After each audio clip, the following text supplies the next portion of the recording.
Et ce que j'aime dans les réunions que nous faisons tous les soirs depuis maintenant bientôt dans le mois de fin février, début mars, ça fera 1 an que cette réunion a pris forme.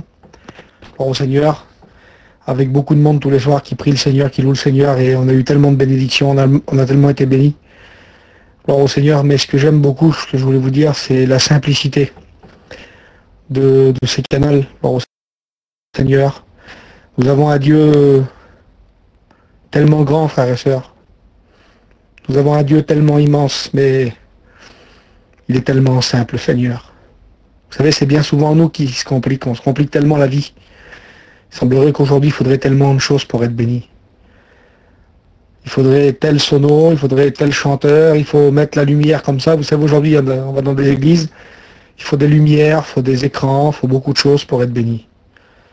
Je ne suis pas contre toutes ces choses, hein. Bien au contraire, si Dieu le permet, mais mes frères et sœurs, il y a un texte de la parole de Dieu qui nous dit « Je crains que vos pensées ne se détournent de la simplicité à l'égard de Christ. » Le Seigneur était un homme très simple, comme il est venu sur la terre. Vous savez, Dieu aurait pu nous compliquer la vie s'il aurait voulu. La complexité de Dieu. Avez-vous déjà pensé, lorsqu'une fleur, elle pousse, imaginez-vous, même les scientifiques n'arrivent pas à l'expliquer. Les scientifiques n'arrivent pas à expliquer la complexité du cerveau humain, de la grandeur de la création. Ah, Dieu aurait pu, s'il voudrait nous compliquer, il aurait pu nous compliquer la vie s'il aurait voulu le faire. Ah, il y a des choses incompréhensibles, mes frères et sœurs. Mais par amour pour nous, il s'est fait pauvre. Il est venu parmi nous dans la simplicité. Il est tellement simple, le Seigneur. Mes frères et sœurs, pour être bénis, il ne faut pas être compliqué. Il faut être simple. La Bible dit qu'il faut être comme un petit enfant. Demeurons comme des petits enfants, dans la simplicité de nos cœurs. Parlons à Jésus. Parlons à Jésus de tout notre cœur. Amen. Voilà, j'aimerais vous lire un texte de la parole de Dieu dans la seconde épître de Jean. Jean, pour beaucoup qu'on appelle l'apôtre de l'amour. La parole de Dieu me dit que c'était un homme, c'était un jeune, il n'était pas, quand on lit un peu son histoire, l'apôtre Jean était jeune. Il avait une proximité avec Jésus. La parole de Dieu me dit qu'il posait sa tête sur le cœur de Jésus. Il a écouté battre le cœur de Jésus. Que Dieu soit béni. Quel privilège qu'il a eu, cet homme. Quel privilège. Et que Dieu fasse ce soir que tu puisses, à travers cette parole, écouter le cœur du Seigneur battre. Je voudrais te dire que le cœur de Dieu bat pour toi.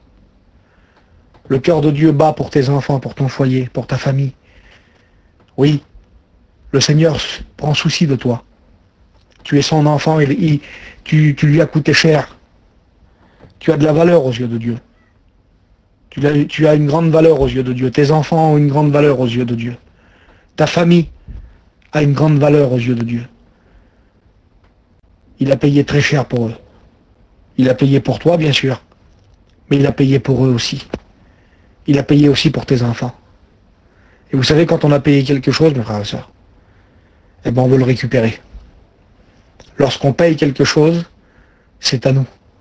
Eh bien, Jésus a payé à la croix les âmes de tes enfants et de nos familles. Et ça prendra le temps que ça prendra, mais le Seigneur les récupérera. Le Seigneur va aller chercher ce qui lui appartient. Amen. Que Dieu soit béni. Voilà, je lis avec vous donc la seconde épître de Jean au verset 1.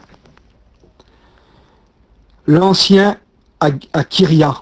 Donc l'ancien c'est Jean, c'était l'ancien de l'église.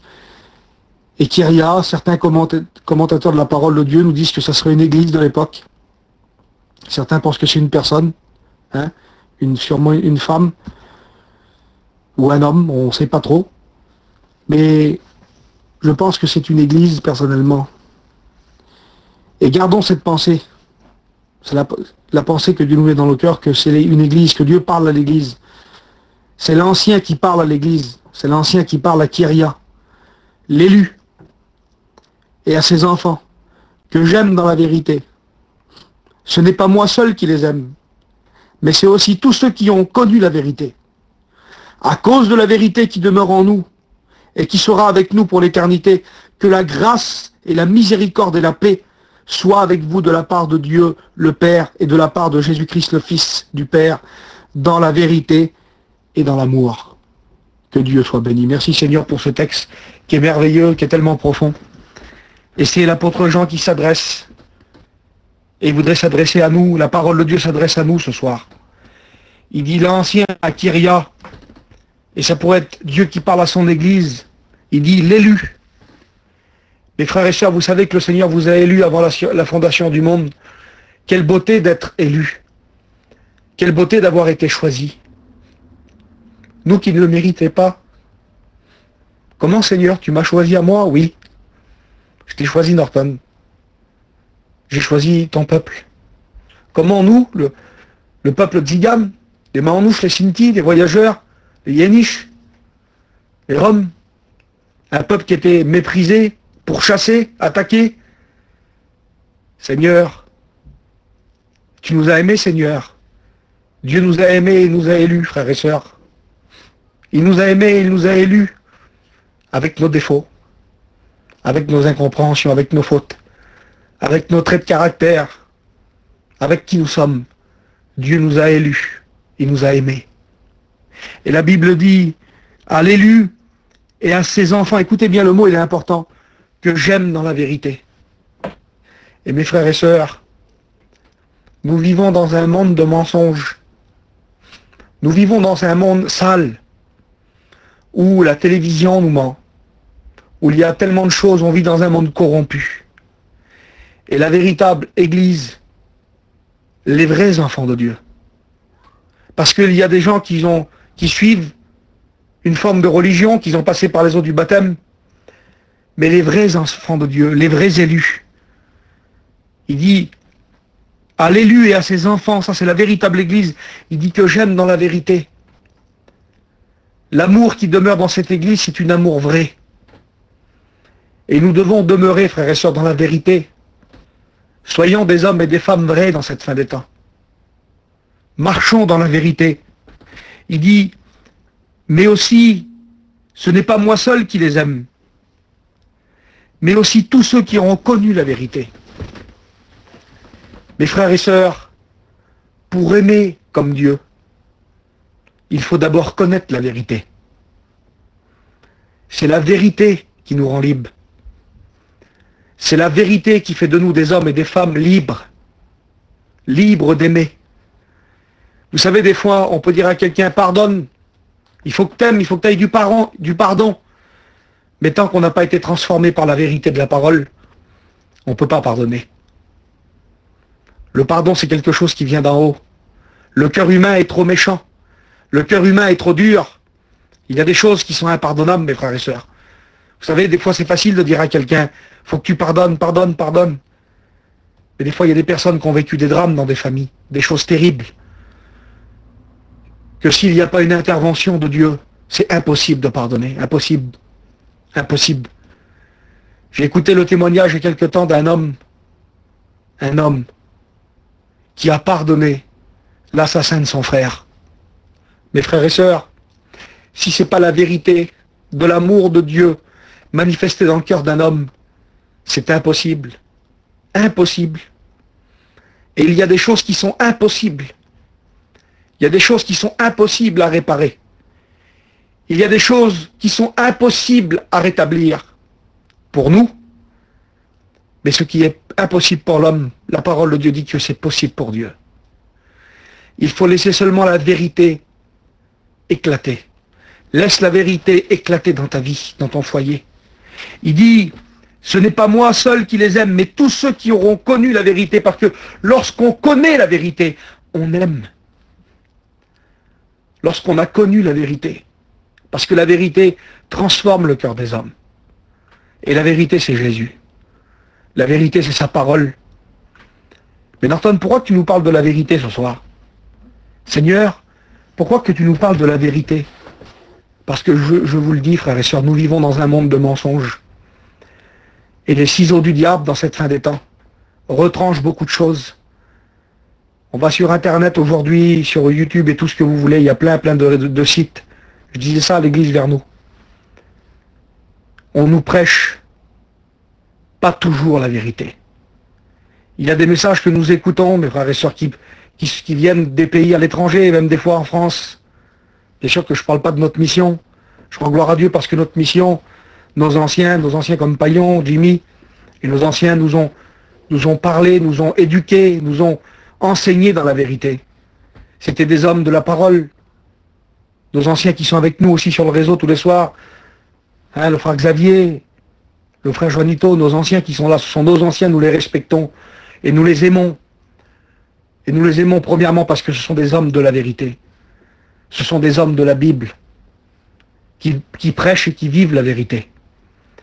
Mes frères et sœurs, j'aimerais vous dire que dans cette fin des temps, la parole de Dieu me dit qu'une église se lèvera, l'église de Laodicée. Et aujourd'hui, l'église de Laodicée est déjà là partout dans le monde. Une église où il y a beaucoup de folklore, où il y a tellement de musique, tellement de choses, il y a tout, il y a plein d'attraits, c'est attrayant, c'est attirant. Mais toute la vérité n'y est pas prêchée. On ne prêche pas le renoncement, on ne prêche pas la vie crucifiée, on ne prêche pas le véritable amour dans la vérité. Mes frères et sœurs, ce qui nous sauve, c'est la vérité de l'évangile. Et le mot évangile veut dire bonne nouvelle. Mais une bonne nouvelle, mes frères et sœurs, il faut qu'elle soit vraie. Parce que si quelqu'un te dit demain, tiens, j'ai une bonne nouvelle pour toi, puis au bout d'un moment, tu t'aperçois que c'est faux. C'était pas une bonne nouvelle, c'était un canular. C'était une blague, c'était un poisson d'avril. Même que la nouvelle était très belle, si on t'explique quelque chose, on t'annonce une nouvelle et que tu t'aperçois que c'est pas comme ça, cette nouvelle n'est pas terrible. Mais nous prêchons la vérité. Cette bonne nouvelle du salut en Jésus-Christ, obtenue par la foi en son nom. Que Dieu soit béni. L'ancien Akiria et les enfants que j'aime dans la vérité, ce n'est pas moi qui les aime, mais tous ceux qui aiment la vérité. Et quand on aime la vérité, on aime les enfants de la vérité. Quand on aime la vérité, on aime les prédicateurs de la vérité. Quand on aime la vérité, nous vivons dans l'amour et la sainteté. Écoutez bien, je vais terminer maintenant. Écoutez bien ce que la vérité procure, le verset 2. Il dit, à cause de la vérité qui demeure en nous. C'est la cause c'est la vérité. À cause de la vérité qui est en nous, si la vérité demeure en toi, si nous demeurons attachés à la vérité de Dieu, à la vérité de la parole, il dit, à cause de la vérité, il dit, et qui sera avec nous pour l'éternité. La vérité, c'est pas quelque chose qui est passager sur la terre, la vérité, c'est Jésus, c'est le Seigneur, il est la vérité, il est le chemin, il est la vie. Et la Bible dit, il sera avec nous tous les jours pour l'éternité. Quelle beauté, Seigneur, de savoir que l'éternité sera avec toi. Écoutez bien, donc à cause de la vérité, que la grâce, la miséricorde et la paix soient avec vous. Mais la cause, écoutez bien, la cause de la grâce, la cause de la miséricorde et la cause de la paix, ça restera toujours la vérité. C'est la base de tout. C'est le fondement de tout. Notre vie doit reposer sur la vérité. La vérité de la parole de Dieu, bien sûr. La vérité de l'évangile, ce qui est écrit. Jésus face au diable, il avait toute la puissance de le chasser. Lorsqu'il jeûnait dans ce désert, et que Satan est venu, ça faisait 40 jours qu'il jeûnait, il avait toute la puissance de le chasser. Mais il a mis la parole devant, il a dit, il est écrit. Et mes frères et sœurs, voilà la force que nous avons devant Satan. Il est écrit. Et nous devons prêcher la vérité dans cette fin des temps, mais surtout la vivre. Vive la vérité. Et il dit, à cause de la vérité qui est en toi, il dit que la grâce, la miséricorde et la paix te soient avec vous. Mes frères et sœurs, et je m'arrête avec ces mots-là. Si vous restez attachés, si nous sommes attachés à la parole de Dieu, si nous sommes attachés à la vérité de Dieu, vous pourrez être sûrs, parce que c'est écrit là, à cause de la vérité qui est en vous, que la grâce, la miséricorde et la paix soient sur vous. La grâce accompagnera toujours la vérité. La miséricorde accompagnera toujours la vérité. Et la paix accompagnera toujours la vérité. Quand la vérité demeure dans le cœur d'un homme, cet homme est rempli de grâce pour les autres, est rempli d'amour pour les autres. Il est rempli de grâce parce qu'il vit la vérité. Il est rempli de miséricorde parce qu'il vit la vérité. Il a la paix du ciel parce qu'il vit la vérité. Que Dieu vous bénisse, mes frères et sœurs, avec ce message. Demeurez dans la vérité du Seigneur. Demeurez dans l'amour. Et que la grâce et la miséricorde et la paix soient sur vous. Que Dieu vous bénisse. Prions, Seigneur, ensemble. Seigneur, je te loue. Je te loue, Seigneur, pour ton œuvre merveilleuse. Seigneur, je veux aimer ta parole. Je veux m'attacher à ta parole, Seigneur. Garde-moi de tous les mensonges du monde. Garde-moi de tous ces faux enseignements qu'il y a partout, Seigneur. Toutes ces fausses doctrines. Seigneur, qui aveuglent les hommes. Donne-moi demeurer avec toi dans la vérité de ta parole, dans la simplicité de ta parole.